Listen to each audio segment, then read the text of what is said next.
Bismillahirrahmanirrahim. Assalamualaikum warahmatullahi wabarakatuh.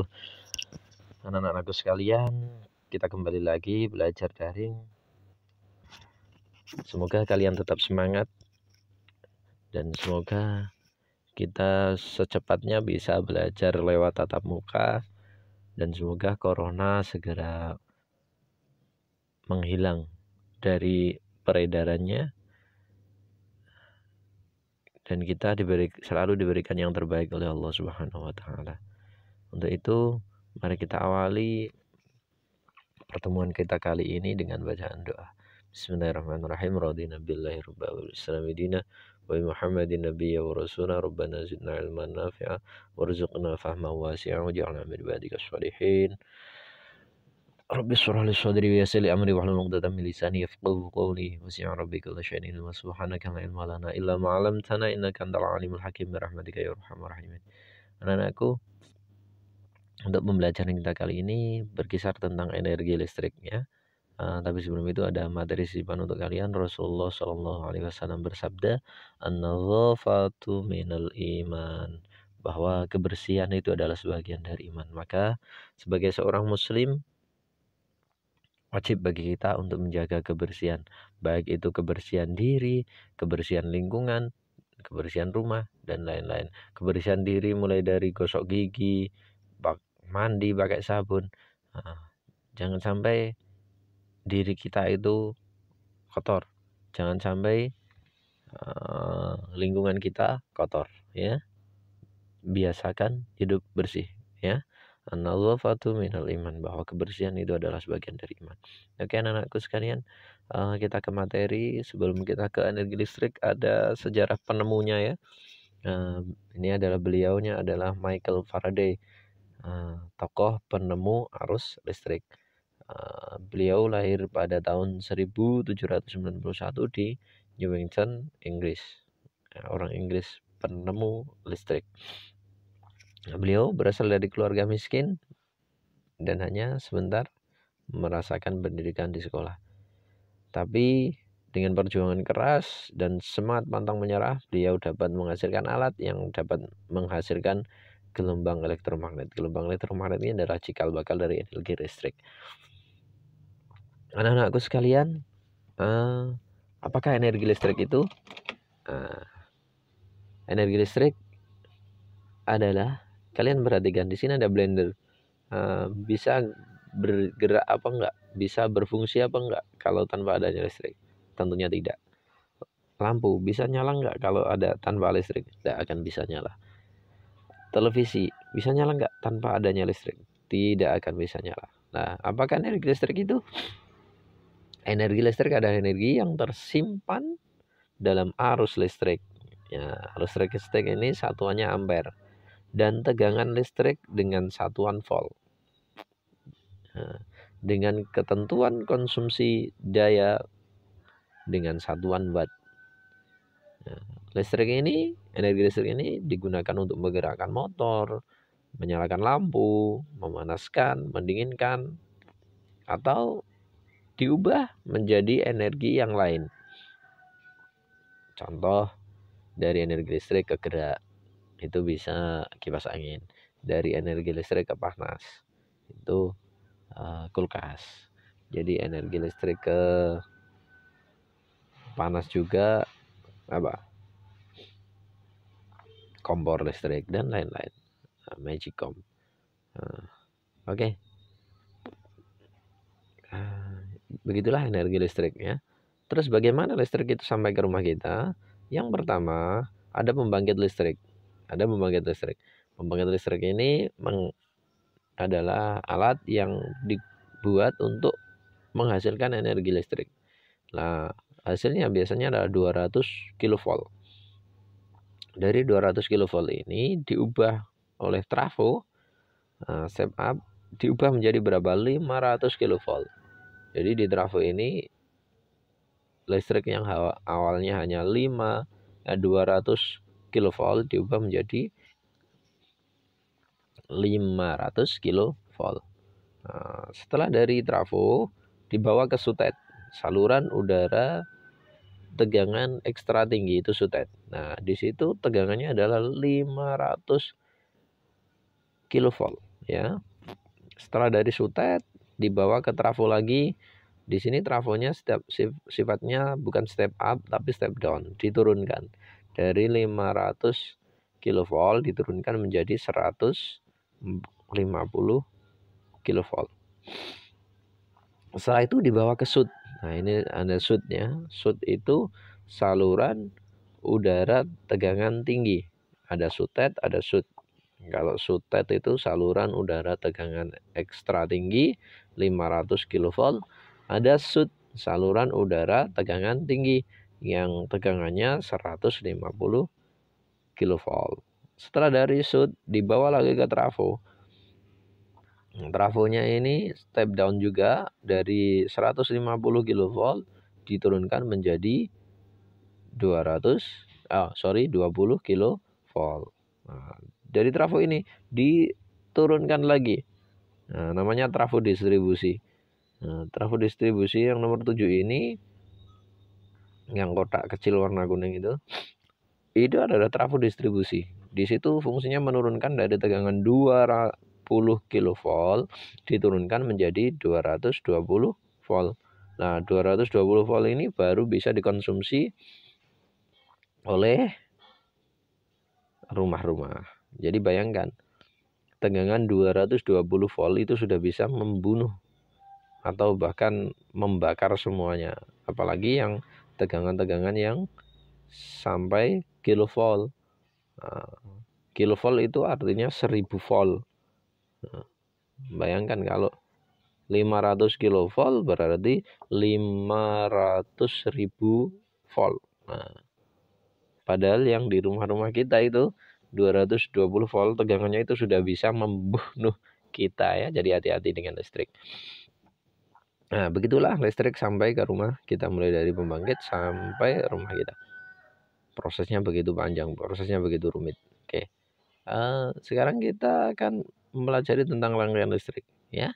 Rangkaian listrik itu yang kita pelajari ada 3. Yang pertama seri, yang kedua paralel, yang ketiga campuran. Kita lihat pada video ini.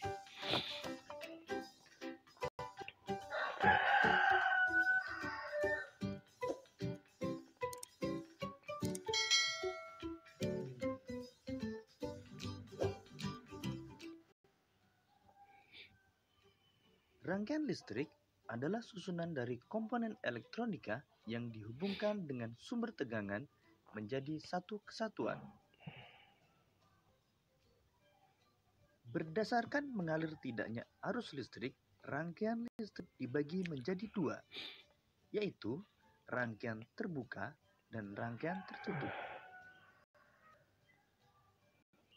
Rangkaian terbuka adalah rangkaian listrik yang tidak dapat mengalirkan arus listrik karena jalur arus terputus atau tidak terhubung. Rangkaian tertutup adalah rangkaian listrik yang dapat mengalirkan arus listrik karena jalur arus yang terhubung. Jadi, arus listrik hanya dapat mengalir pada rangkaian tertutup.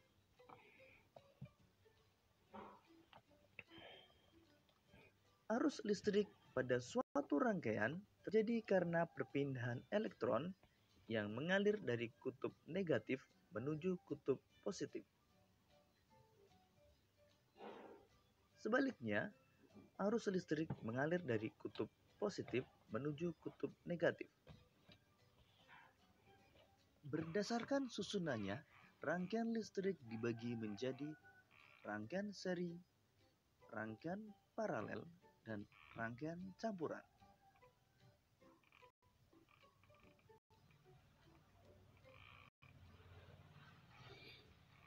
Rangkaian seri adalah rangkaian listrik yang disusun secara berurutan tanpa cabang.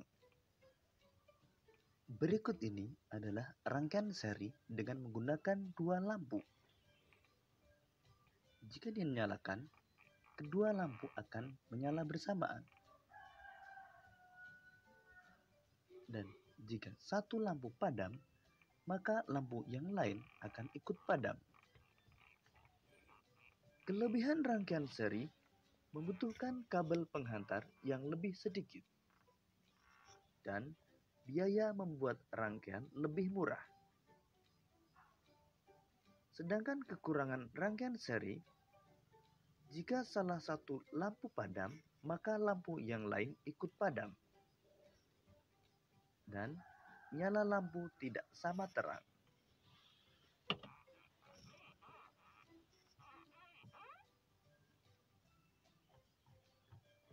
Rangkaian paralel adalah rangkaian listrik yang disusun berderet atau bercabang.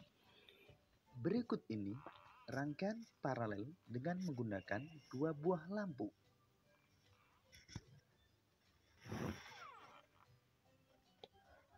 Pada rangkaian paralel, jika satu lampu padam, maka lampu yang lain dapat tetap menyala. Kelebihan rangkaian paralel adalah jika satu lampu padam, maka lampu yang lain tetap menyala dan nyala lampu sama terang. Sedangkan kekurangan rangkaian paralel adalah membutuhkan kabel penghantar yang lebih banyak, sehingga biaya pembuatan lebih mahal.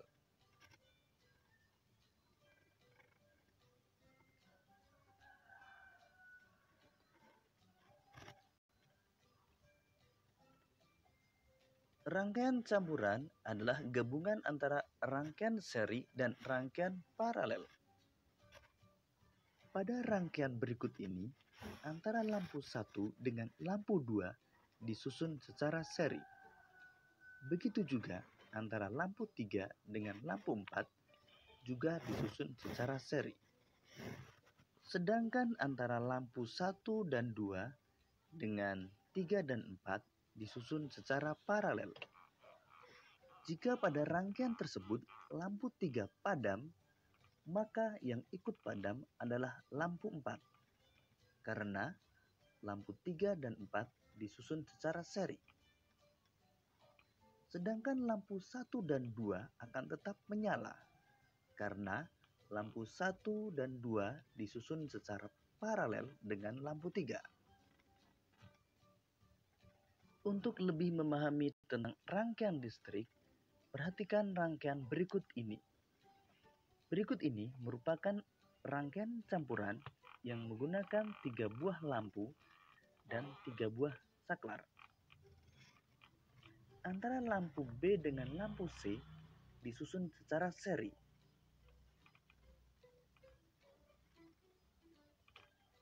Sedangkan antara lampu A dengan lampu B dan C disusun secara paralel. Agar ketiga lampu dapat menyala, saklar 3 harus dinyalakan atau ditutup. Sekarang mari kita nyalakan saklar 3.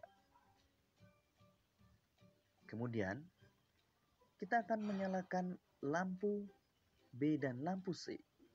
Maka kita nyalakan saklar 1. Lampu B dan C akan menyala karena disusun secara seri. Kemudian kita nyalakan saklar 2. Maka lampu A akan menyala. Jika kita matikan saklar 1, maka yang akan padam adalah lampu B dan lampu C. Karena lampu B dan C disusun secara seri. Sedangkan lampu A tetap menyala karena disusun secara paralel dengan lampu B dan C. Kita nyalakan kembali lampu B dan C. Selanjutnya, jika kita matikan saklar 2, maka yang padam adalah lampu A. Sedangkan lampu B dan C tetap menyala. Kita nyalakan kembali saklar 2. Namun, jika kita matikan saklar 3, maka semua lampu akan padam. Karena ketika saklar 3 dimatikan atau dibuka, maka akan menjadi rangkaian terbuka. Sehingga arus listrik tidak dapat mengalir. Oke, demikian tadi video tentang rangkaian listrik. Sekarang tugas kalian adalah membuat rangkaian seri dengan bahan baterai, kabel, 2 buah lampu senter, 2 buah fitting lampu, ya, yang disusun seperti ini. Nanti kamu buktikan dia nyala apa enggak. Nah, beli fittingannya kalau sampai di Surabaya itu mudahnya di Delima. Lampu serta baterai itu di Delima lengkap. Jadi ingat, lampunya adalah lampu senter yang kecil, kemudian fittingannya juga fittingan senter, fittingan lampu senter, ya. Nah, di situ kamu bisa untuk meminta bantuan orang tuamu, ya. Nah, tugas itu atau proyek ini jangka waktunya 1 pekan. Jadi mulai hari ini sampai 1 pekan ke depan. Oke? Paham? Oke. Terima kasih, semoga bermanfaat. Saya akhiri, assalamualaikum warahmatullahi wabarakatuh. Lupa, kita tutup dengan bacaan doa. Subhanakallahumma bihamdika asyhadu an la ilaha illa anta astaghfiruka wa atubu ilaik. Assalamualaikum warahmatullahi wabarakatuh.